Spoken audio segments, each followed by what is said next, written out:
Hello, welcome to the Urban Farmstead. I am Farmer Amy, and today I'm going to talk to you about garlic scapes. What are they? Where can you get them, and how can you use them?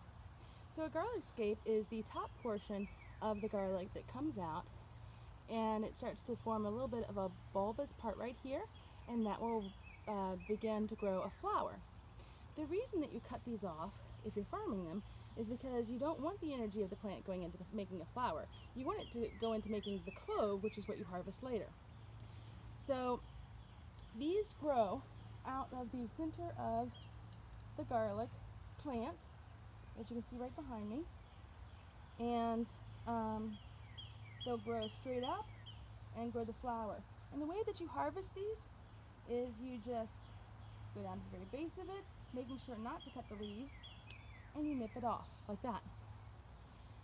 So where can you get these? Well, you can either grow your own garlic, which is very easy to do, or you can find these at the local farmer's market or a farm stand.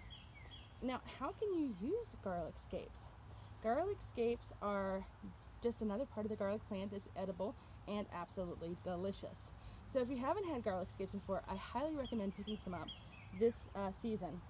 The garlic scapes can be used in any place you would use garlic.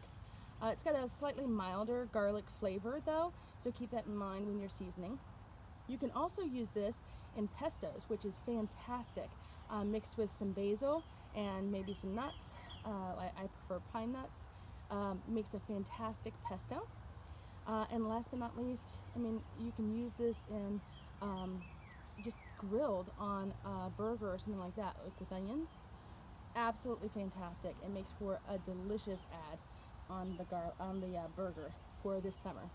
Okay, that's all I have for you today. Thank you for joining me on the Urban Farmstead. Please make sure to like and subscribe to our page so that you see any future videos that we post. Thanks for joining me. Bye-bye.